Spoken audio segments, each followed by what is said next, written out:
Crypto is still the best place to be. It doesn't matter what the volatility is. You have to respect it.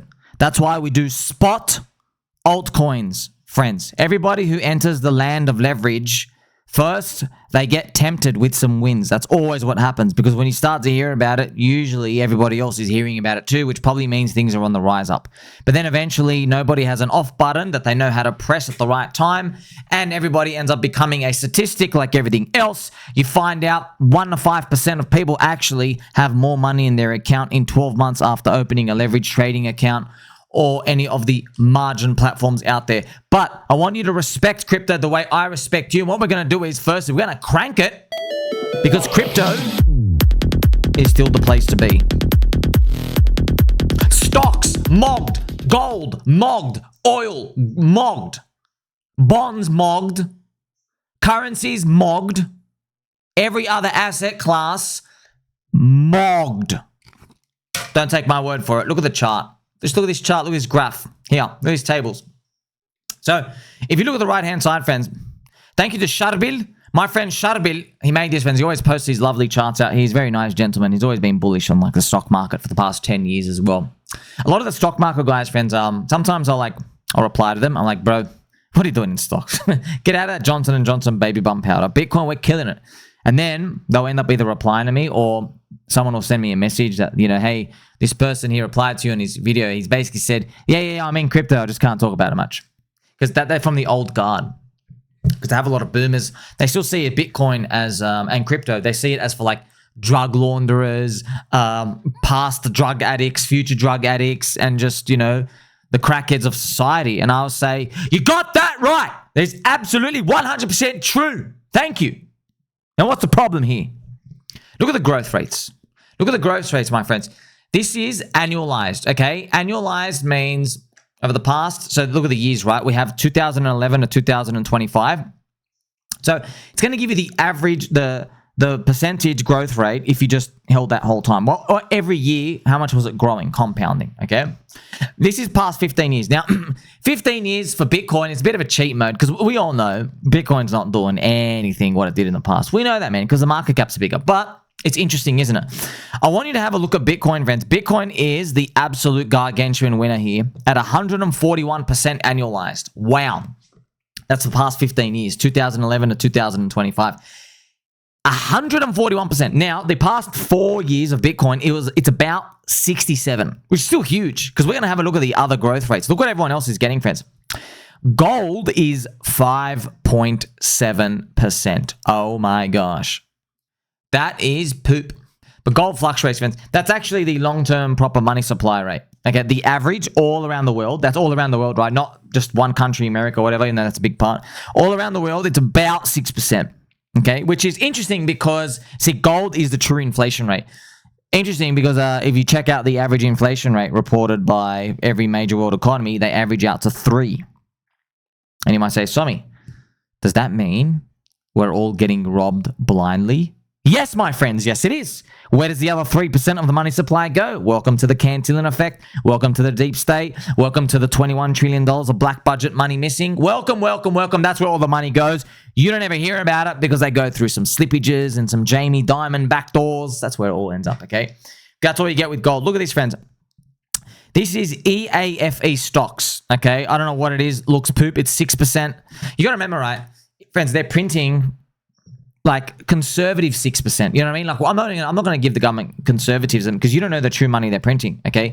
Really, your hurdle rate, you got to beat 10. That's it. You have to beat 10. Try to beat 8, but your hurdle rate's got to be 10, right? Because do you really take their word for it?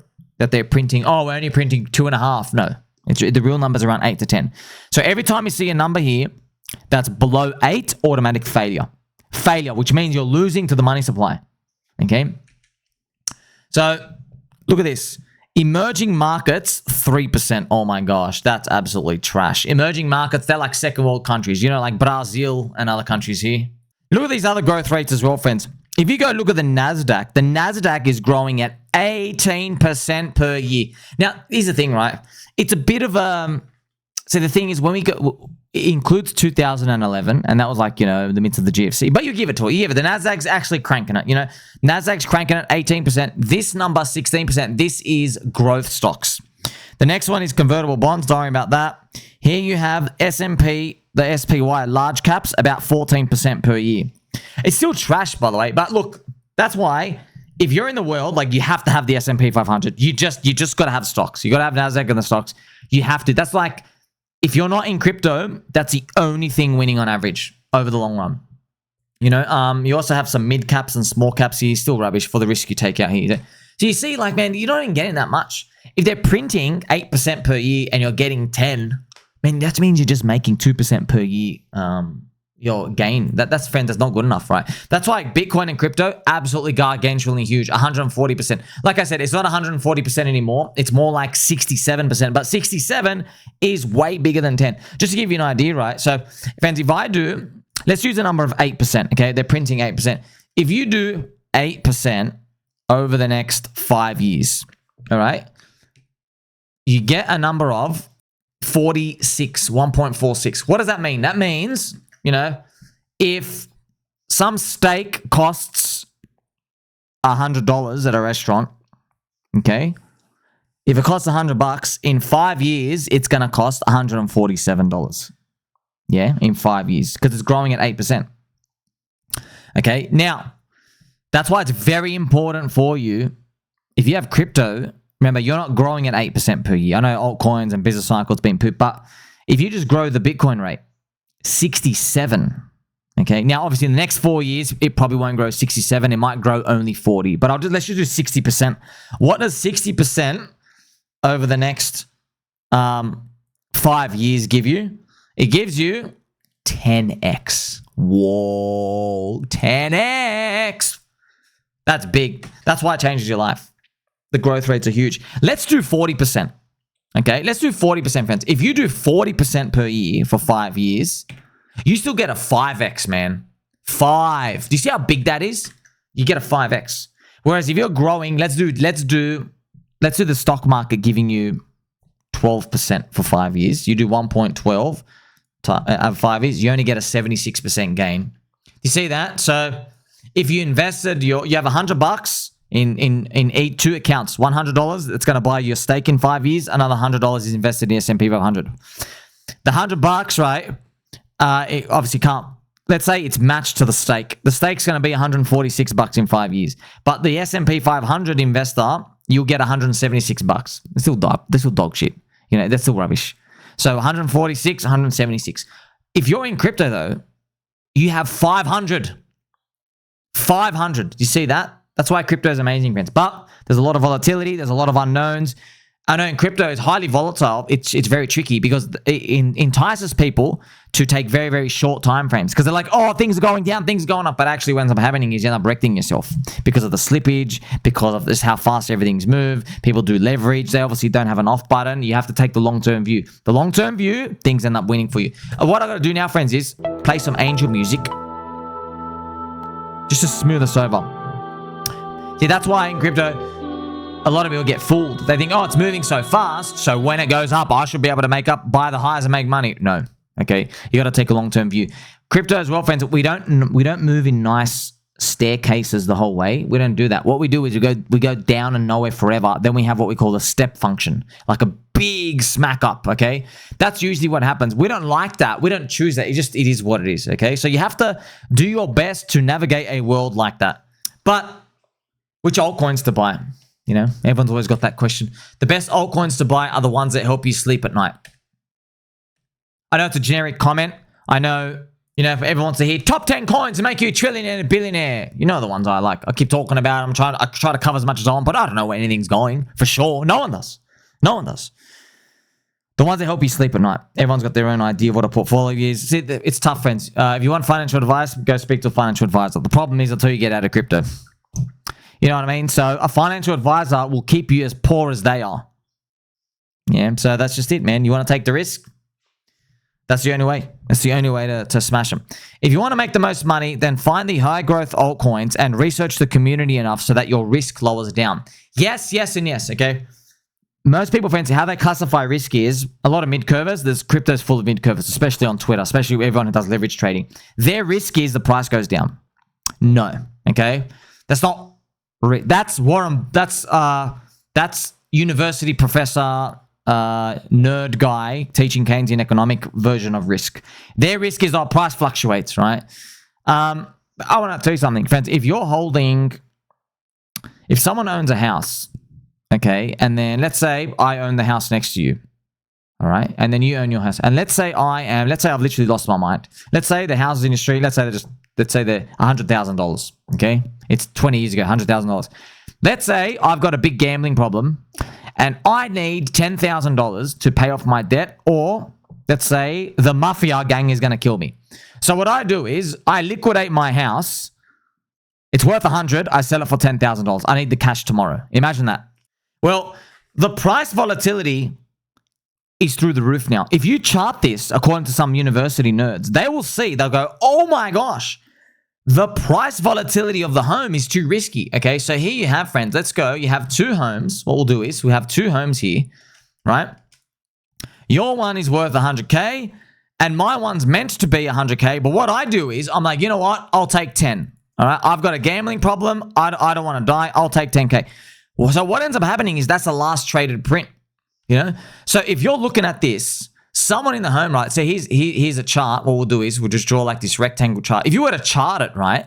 The houses in the street, let's say they were going up over time. And then they just hit this 100K mark. Okay, this is 100K. So I'll write this here. This is 100K, yeah? Up here. And what ends up happening is I print it down 10K. Okay, I literally print it down 10K. Now, I'm using the house as an example here for you because if you go to a university professor, or at least you're all the mid-curve soy boys who have hunchbacks, who don't have fluffy slippers, and who paint their own fingernails and are sucking on the feet of the LA Vapor, if you talk to those types of people on Twitter, they'll say, your risk is too high. The risk is too high. And it's also everybody in TradFi. Because they go, oh, your standard deviation is too high. The risk, the price volatility, okay? But you know I'm a crackhead. I needed 10 grand today. So you're like looking at this going, wait a minute. This guy's just printed it down 10,000. That's not rational. That's not rational. This thing's worth 10,000. But here's the thing. If you go look at the last traded price, you're like, oh, but it is worth 10,000. So imagine you were sitting there looking at your neighbor, which is me. I just made the last print of the street go to $10,000. You're like, oh, guess what? You're 90% poorer. Okay. Now, why I use that as an example? It's a nice, fun-loving example because you know with a house, you can see it, bricks and mortar. You go, wait a minute. This guy's just a crackhead. It's not worth 10,000. It's worth 100,000. All right. You see that confidence?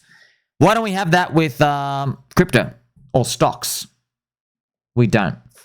Okay, when we see that, why? Because it's a crowd of people. It's not NFTs. Houses are just like NFTs pretty much. When there's a crowd of people saying something's worth down, this or up or down, you don't think that like all these people have lost their minds on average. We always get the feed. That's why when markets go down and they start crashing down, that's why when crypto crashes down, people have a narrative that comes with it, right? There's always a narrative. You see what I mean, fans? So this example will help you to navigate assessing risk. Risk is not this price volatility, okay? Because here's the thing. You might call that risky, but imagine you had a spare 10 grand. You'd be scooping up my house. You go, wait, what do you mean risk? You go, that was your opportunity to like scoop up another house. Do you see it? So what's going on here? They're just labels, okay? Price volatility going up and down. Is it risk or is it opportunity or is it both? I don't use the risk word for that, okay? Your risk is what you don't know. That's what I say, you know? Your risk is what you don't know. So, friends, if you have a coin, let's say someone made a gambling game and your chance of winning, let's say I told you the chance of winning, and let's say it's only 1 in 100. That's not risky. You know your chance of winning, okay? You have no risk there, pretty much. You're like, oh, I know my chance of winning is 1 in 100. I don't have to play. Walk away. You get it? You know your chance of winning. You have low odds, but you know, you literally, it's so transparent, okay? In markets, you try to find information asymmetry so that you raise your chance of winning, or you try to find out, is there information that you can gather that the average market player is not accounting for? Best thing with crypto is a lot of network effects dwindle down to near zero, but not actually to zero. The market thinks it's for dead. There's actually people still there. When the business cycle turns, everybody comes and cranks it. That's very, very common, right? Buying low, selling high. Risk is not price volatility. Risk is your fear of the unknowns. This is a very cute Pikachu out here swimming around. You see what I mean, friends? So university lecturers, they say risk is price volatility, but really it's your fear of the unknown. It is the unknown. And yeah, you don't know what you don't know, but the more you sniff around, the more edge you'll be able to find in different coins, altcoins, network effects, people who believe in it. Remember, memes, cults, religions. Hope you learned a lot, friends. Like, subscribe, belly button, all. Catch you soon.